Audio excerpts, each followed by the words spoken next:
Hello all of you, welcome back to my channel. मैं आज आप लोगों के लिए लेकर आ चुकी हूँ एक कलेक्टिव रीडिंग जिसका टॉपिक रहने वाला है कि जिनके बारे में आप सोच रहे हैं वो आपके बारे में क्या सोच रहे हैं या वो आपके लिए क्या सोच रहे हैं।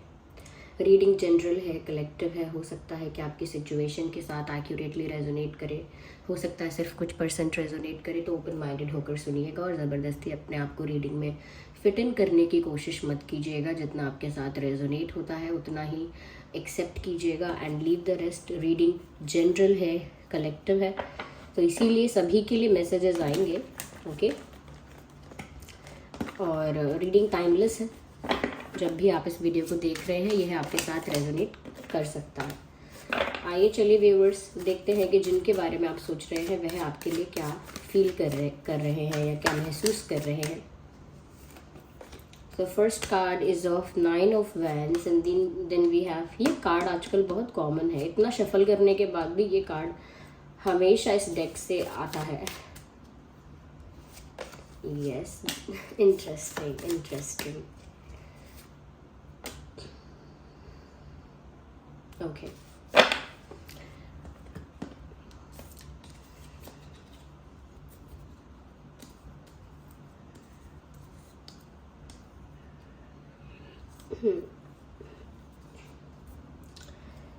सबसे पहली चीज़ मैं यहाँ पर ये बताना चाहूँगी कि जिनके बारे में आप सोच रहे हैं वो इंसान, मुझे ऐसा लगता है व्यूअर्स, कहीं ना कहीं इस वक्त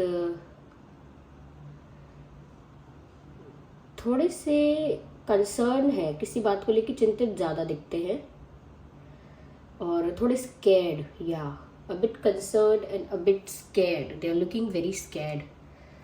कुछ डरे हुए से नज़र आ रहे हैं, घबराए हुए से, डरे हुए से ऐसा लगता है। And yes, I can see कि यहाँ पर एक प्रॉब्लम भी है। जो प्रॉब्लम है एक थर्ड पार्टी इन्वॉल्वमेंट। ये थर्ड पार्टी इन्वॉल्वमेंट 60% लोगों के लिए तो फैमिली ही है, डेफिनेटली। और वो फैमिली ने इस तरह से कुछ इंटरफेयर किया है कि बिल्कुल इनकी लव लाइफ में इंटरफेयर किया है डायरेक्टली, या डायरेक्टली लव लाइफ को अफेक्ट हुआ है एक फैमिली के इंटरफेरेंस से। और बाकी 40% लोगों के लिए डेफिनेटली अलग अलग सिचुएशंस, या कोई पास्ट पर्सन या कोई और पर्सन, या कोई career related, financial situation, health situation और whatever it is, XYZ कोई भी सिचुएशन हो सकती। लेकिन 60% तो फैमिली का इंटरफेरेंस और 40% बाकी रीजंस हो सकते हैं, या बाकी किसी और पर्सन का इंटरफेरेंस हो सकता है। सबसे ज़्यादा इसमें ये भी नज़र आ रहा है कि आपके पर्सन जो है ना व्यूवर्स, वो लंबे समय से एक ऐसे मूड में है जहाँ पर वो थिंकिंग कर रहे हैं। ऐसा नहीं है कि आज ही सोच रहे हैं, आजकल दीज डेज, ओके, वो काफ़ी सोच विचार में लगे हुए हैं। They are thinking a lot about कि वो कैसे चीज़ों को मेंटेन करें, कैसे फिक्स करें प्रॉब्लम को, इशू को कैसे रिजॉल्व करें, ये कैसे ऐसे प्रॉब्लम्स को वो लेट गो करें, या क्या करना क्या चाहिए। और उसके लिए उन्होंने अलग अलग अटेम्प्ट्स लिए हैं, यानी बहुत बार कोशिश की है। फैमिली अगर मैटर है, कोई फैमिली प्रॉब्लम है जिससे फैमिली इंटरफेयर करती है या कहीं ना कहीं रिस्ट्रिक्ट करती है, थोड़ा स्ट्रिक्ट ज़्यादा है, ये थोड़ी ऑर्थोडॉक्स टाइप की मेंटालिटी है, जिस वजह से बहुत सारी चीज़ों के लिए कंट्रोल या बर्डन रहता है, प्रेशर रहता है, तो वो उन्होंने बहुत सारी चीज़ों को रिजॉल्व करने की कोशिश की है अलग अलग पॉइंट ऑफ टाइम पे। और ऐसा भी लगता है कि जो अदर इश्यूज भी है, फैमिली नहीं है, अगर कोई और रीज़न है, कोई और थर्ड पार्टी है या कुछ और थर्ड पार्टी है, तो भी ऐसा लगता है कि आपके पर्सन ने बहुत हद तक बहुत ज़्यादा ट्राई किया है, बहुत ज़्यादा एफर्ट लिया है कि वो इश्यूज़ भी इनकी लाइफ से रिलीज़ हो जाए। अगर कोई पास्ट पर्सन का इशू है तो वो भी रिलीज़ हो जाए, या किसी और के प्रेशर करने का, कंट्रोल करने का या इंटरफेयर करने का कोई है तो वो भी उन्होंने ट्राई किया है कि इशू फिक्स हो जाए। लेकिन बहुत सारे अटेम्प्ट्स के बाद भी ना वो नहीं हो पाया जो ये चाह रहे थे। दैट इज़ वाई इनको एक अलग टेंशन हो गई है, अब एक अलग दिक्कत आ गई है। जैसे कोई प्रॉब्लम आती है और हम कहते हैं कोई बात नहीं, मेरे पास प्लान है, आइडिया है, कर लेंगे, हम ठीक कर लेंगे। फिर जब वो आइडिया यूज़ करते हैं तो वो काम नहीं करता, तो फिर हम कहते हैं कोई बात नहीं, डरने की ज़रूरत नहीं है, अभी भी हमारे पास ये चीज़ है, वो चीज़ है, अभी भी हो सकता है मैनेज। फिर वो चीज़ कर लेते हैं, फिर काम नहीं करता। फिर कहते हैं अरे चिंता मत करो, हम उनसे हेल्प ले लेंगे, वो अभी हैं हमारे नोन है, वो हमारी हेल्प करेंगे। फिर वो भी मना कर देते हैं। तब जो 3-4 अटेम्प्ट 5 अटेम्प्ट करने के बाद जब समझ में आने लगता है आपके सारे ऑप्शंस, सारे आइडियाज़, सारे हेल्पर्स, एवरीवन, कुछ नहीं बचा है अब। मैं क्या ट्राई भी करूँ तो क्या ट्राई करूँ, मैं भी विजनलेस हूँ, मैं भी क्लूलेस हूँ और मैं भी हेल्पलेस हूँ। तो यहाँ पर आपके पर्सन कुछ इस तरह से टेंशन में आ गए हैं कि मैंने करके तो सब देख लिया लेकिन वो चीज़ वर्क नहीं कर रही है, तो मेरी लव लाइफ क्या ऐसे ही बस स्टैगनेंट रहेगी, स्टक रहेगी क्या? जैसे कोई खटारा गाड़ी कहीं खड़ी रहती है और उसको कोई हटाने हिलाने या उसे वहाँ से हटाने के लिए नहीं आता, तो क्या ऐसे ही बस लव लाइफ भी मेरी ऐसी रहेगी, वो एक ही जगह पर खटारा गाड़ी की तरह खड़ी रहेगी, ना उसे कोई टो करेगा ना उसे कोई फिक्स करेगा, बस वैसे ही रहेगी। तो ना एक टेंशन है और एक डर है। डर इस चीज़ का कि क्या ये ऐसे ही रहेगा, क्या ये ठीक नहीं होगा, कोई रास्ता नहीं है क्या? और टेंशन इस बात का है कि इतना कुछ करने के बाद नहीं हो रहा तो अब क्या करेंगे, अब होगा क्या, व्हाट्स नेक्स्ट? तो स्ट्रेस में है, इस वजह से मुझे लग रहा है इनको हेडेक भी बहुत हो रहा है। या यस, जैसे किसी ने बहुत सारा जैसे किसी ने बहुत सारे जादू के मंत्र बोले हों और एक भी मंत्र काम नहीं किया हो, इस टाइप की फीलिंग उनको आ रही है। कह रहे इससे तो पक्का हो जाएगा, अरे ये तो बिल्कुल परफेक्ट है, इससे इस चीज़ से तो काम बनेगा ही बनेगा, और नहीं बना। तो कहीं ना कहीं ये थर्ड पार्टी का इशू आप लोगों के कनेक्शन में एक मेन इशू है, एक मेन रीज़न है डिफरेंसेस का, सेपरेशन का, या कहीं ना कहीं नो कांटेक्ट का, या कॉन्फ्लिक्ट का, आर्ग्यूमेंट का, मिसअंडरस्टैंडिंग का, वॉट एवर इट इज़। ये एक मेन रीज़न यहाँ निकल कर आ रहा है फॉर दोस्त जो रिलेट कर रहे हैं इसके साथ। और सबसे अच्छी बात यह है कि इनका इंटेंशन, जो सारे अटेम्प्ट्स ये कर रहे थे प्रॉब्लम्स को फिक्स करने का, या जो भी चीज़ें रिलीज़ कर सकते हैं, जो भी नेगेटिविटी वो रिलीज़ करने का, वो सारी कोशिशें वो कर क्यों रहे थे? Why they were doing that? They were doing that because उनका इंटेंशन अच्छा था, उनके पास एक इंटेंशन, एक गोल उनका क्लियर, आई मीन गोल नहीं कहना चाहिए, लेकिन हाँ उनका इंटेंशन, उनका जो इरादा था, उनका जो उद्देश्य था वो बिल्कुल ठीक था व्यूवर्स इसमें, क्योंकि उनका इंटेंशन था कि ये रिश्ता कैसे भी करके ग्रो करे, इनको समझाऊं, उनको मनाऊं, ये प्रॉब्लम फिक्स करूं, वो करूं, ठीक है, आई विल डू दैट, मैं करूंगी, okay, I will do that, लेकिन कैसे भी करके, बाय हुक और बाय क्रुक, कैसे भी, ओके, ये रिश्ता ग्रो करना चाहिए। तो इस पॉजिटिव इंटेंशन के साथ, इरादे के साथ ये आगे बढ़े, इन्होंने अटेम्प्ट्स लेना स्टार्ट किया, क्योंकि उनके मन में ये चाह थी या ये इच्छा थी कि बस ये रिश्ता जो है ये ग्रो करे आगे, इसमें कोई और रुकावटें ना डाल पाए, इतने ज़्यादा हर्डल्स, चैलेंजेस, इतने ज़्यादा ऑब्स्टिकल्स, ये सब ना हो पाए, स्मूथली आगे बढ़ पाए ये रिश्ता। They tried their best, okay, उन्होंने कोशिश तो की, बट अब वो थोड़े डरे हुए हैं, अंडर कॉन्फिडेंट है और थोड़ा फियर में है। Yes, they are looking scared, but ऐसा नहीं है कि गिव अप वाली एनर्जी है। डर गए हैं कि अब मैं क्या करूं, मैंने तो बहुत अटेम्प्ट करके देख लिया, अब क्या होगा, ये सब चीज़ें तो है, लेकिन कहीं भी ऐसा नहीं लग रहा है नाउ गिव अप, मतलब मैंने सारे आइडियाज़, प्लान्स यूज़ कर लिए, अब मुझे गिव अप करना पड़ेगा because there is no other way, ऐसा है नहीं। तो गिव अप तो नहीं कर रहे हैं, ये काफ़ी अच्छी बात है इनकी कि ये गिव अप नहीं कर रहे हैं, because there is emotional attachment, okay. इनका आपके साथ जो इमोशनल अटैचमेंट है वो इतना इंटेंस है व्यूवर्स कि वो चाहकर भी ऐसा आइडिया दिमाग में नहीं ला सकते।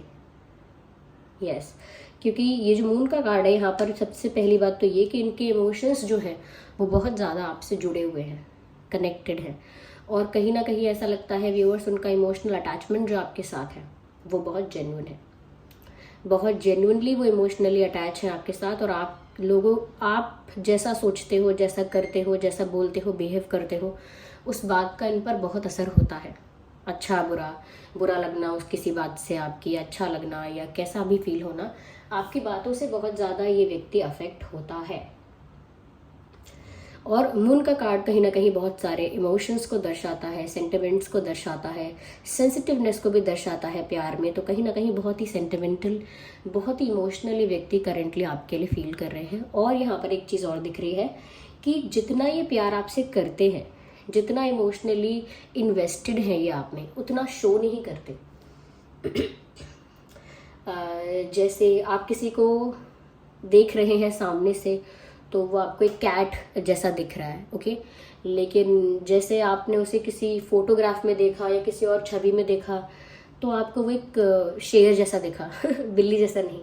तो पता नहीं चल पा रहा है देखने से कि ये है क्या, मतलब इनका इनकी रियलिटी क्या है। बस वही चीज़ ये कि ना आप भी ना व्यूअर्स इनके उस प्यार को नहीं समझ पा रहे जो बहुत अनकंडीशनल है, जो बहुत प्योर भी है। और समझ कैसे पाएंगे, इन्होंने हाइड करके रखा है। मून यहाँ पर जो मून है ये हिडन फीलिंग्स को भी दर्शाता है। अभी रिसेंटली मुझे डेट करेक्टली मैं नहीं बोल पाऊंगी, शायद 23 और मे बी 24 फुल मून था। और ये फुल मून को भी कहीं ना कहीं ये बात यहाँ पर फुल मून के जो एनर्जी रही है, फुल मून की वजह से जो असर हुआ है, ये कह सकते हैं इम्पैक्ट हुआ है आप लोगों का रिलेशनशिप जिस तरह से, या जिस तरह से इफ़ेक्ट्स आए हैं उसके, ऐसा लगता है कि उस दिन से आपके पर्सन्स और ज़्यादा इमोशनल हो गए हैं आपके लिए, और ज़्यादा सेंटिमेंटल, और ज़्यादा एक इमोशनल अटैचमेंट उनका आपके साथ बढ़ गया है। लेकिन जितना वो इमोशंस में ज़्यादा डीप जा रहे हैं, जितना ज़्यादा इमोशनली इन्वेस्ट हो रहे हैं आप में, फिर भी वो अपने इमोशंस को हाइड कर रहे हैं। वो आपके साथ एक एक अपना ही एक हैप्पी वर्ल्ड चाहते हैं, एक अलग दुनिया जहाँ पर आप हो, वो हो, बच्चे हो आपके, आप अच्छा समय बिताएं साथ में। और कहीं ना कहीं वो शायद ये भी चाहते हैं कि जैसे आप उनके परिवार के सदस्य बने, या ऐसा मानने लगे हैं। ऐसा भी लगता है कि आपके साथ बाहर कहीं टाइम स्पेंड करना चाहते हैं। वो आपके साथ एक खुशहाल परिवार के सपने देखते हैं। डे ड्रीमिंग करना, दिन में ख्याली पुलाव बनाना, ऐसा ही लगता है कि जैसे ये दिन में ऐसे सपने देखते हैं कि जैसे इनके साथ आपकी एक हैप्पी फैमिली है, आप दोनों की एक खुशहाल परिवार है जहाँ आप लोग खुश हैं, एंजॉय कर रहे हैं, क्योंकि वो शायद आपके साथ एक फैमिली चाहते हैं। But yes, there is third party involve. I hope you can see here कि जैसे यहाँ पर ये दिल रखा हुआ है हेयर ऑन द टेबल, और इसमें 3 स्वॉर्ड्स हैं, as you can see there 3 swords है। इसका मतलब ये है किसी ने तो बीच में आके टांग अड़ाई है, किसी ने तो बीच में आके प्रॉब्लम क्रिएट की है। But they are just praying for the growth. अभी भी अटेम्प्ट कोई नहीं ले रहे हैं, या डर लग रहा है कि अब और क्या करूँ, इतना कुछ करा फेल हो गया, या इतना ट्राई किया कुछ नहीं हुआ, तो डर है, अभी टेंशन में है।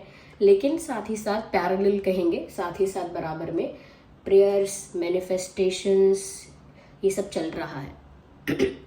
मांगना भगवान से, परमात्मा से मांगना, प्रे करना कि ये रिश्ता ग्रो हो जाए, कैसे भी आगे बढ़े, ये सब चीज़ें रिजॉल्व हो जाए, इश्यूज फिक्स हो जाए, मैं इस प्रॉब्लम से उस प्रॉब्लम से बाहर आ जाऊँ, और ये जो गाड़ी है हमारे प्यार की, ये ऐसे खटारा की तरह खड़ी ना रहे कहीं कोने में, ये ना ये ठीक हो जाए और ये आगे मूव करे, ऐसा। So they have good intention, pure intention. ये रीडिंग देखिए सभी ज़ोडिएक साइंस के लिए मैंने आपको बताया था, but still I would say कि यहाँ पर फायर, वाटर काफ़ी ज़्यादा प्रोमिनेंट है। Even air, fire, water and air science हो सकते हैं आपके पर्सन के, डेफिनेटली। आइए हम थोड़ा सा और क्लैरिफाई करते हैं to look more into it. Just a second viewers, इसमें कुछ गाइडेंस भी हमें मिल सकती है।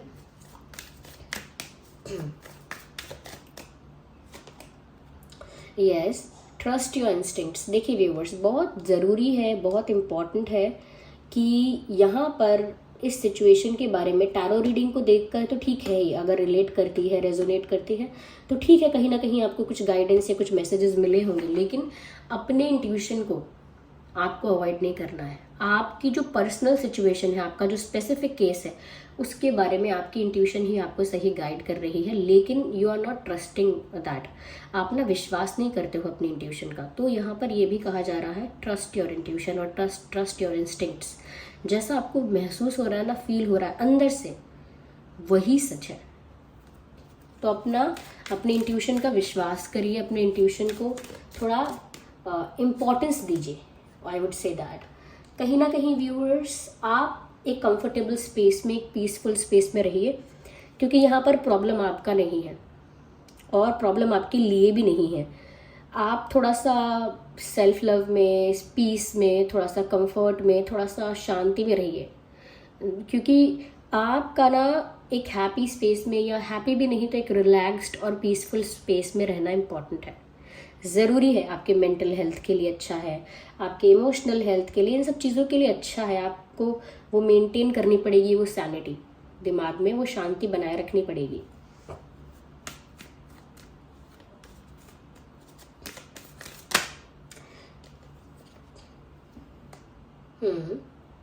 व्यूवर्स, आप जैसा चाहते हैं आप इस सिचुएशन को वैसा मोड़ दे सकते हैं। ओके, जैसे कहते हैं ना, आप इस मोड़ पर आकर आप खड़े हो गए हो, अब आपके पास रास्ता है, आपके पास चॉइस है कि अब आप क्या करना। अगर आप चाहते हो तो आप इस कहानी को ऐसा मोड़ दे सकते हो, अगर आप चाहते हो तो इस कहानी को वैसा एक मोड़, एक टर्न दे सकते हो।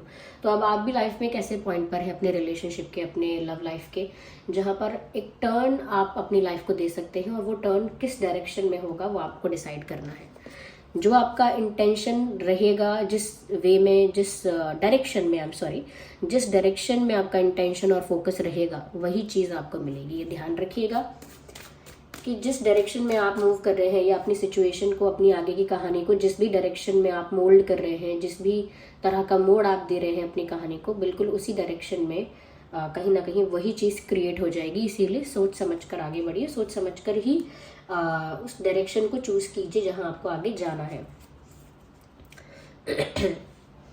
यहाँ पर व्यूअर्स मुझे ऐसा लगता है, release the old and rest का जो मैसेज आया है, if you want to see, release the old and rest, इसका मतलब व्यूअर्स साफ साफ यहाँ पर ये है कि जो भी बीत गया है वो पेनफुल रहा है, या कहीं ना कहीं और भी स्ट्रेंज या कुछ अलग एक्सपीरियंस रहा है, लेकिन अगर वो थोड़ा भी एक्सपीरियंस पेनफुल है, थोड़ा ट्रॉमेटिक है या ट्रॉमेटाइजिंग है थोड़ा सा, या थोड़ा सा प्रॉब्लमेटिक है, अगर कोई ऐसा एक्सपीरियंस रहा है पास्ट में आपका प्यार में या इस पर्सन के साथ, तो भी उसको रिलीज़ कीजिए।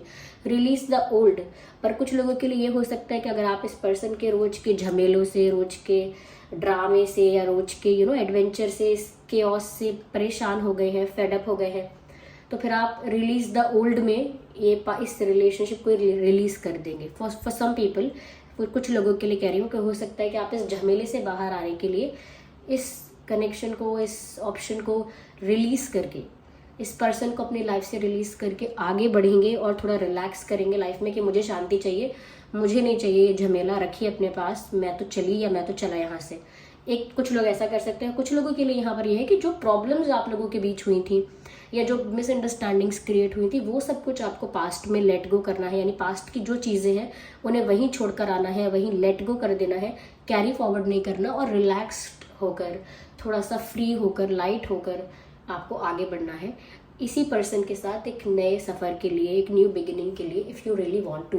तो ये अलग अलग सिचुएशन पर अलग अलग डिपेंड करेगा कि क्या करना है आपको, लेकिन आपको ओल्ड को रिलीज तो करना ही है, चाहे वो ओल्ड एक्सपीरियंसेस, पेन और बैड मेमोरीज है जिनको आप रिलीज करने वाले हैं, या फिर शायद ये एक पर्सन है जिससे आप रिलीज करने वाले हैं अपनी लाइफ से। ओके, सो या दिस वॉज द रीडिंग। चलिए मिलते हैं अगली रीडिंग में, तब तक के लिए बाय बाय फैमिली। कमेंट करके बताएं कितने % रेजोनेट करती है, वीडियो को लाइक करें और सब्सक्राइब करें अगर आप नए हैं।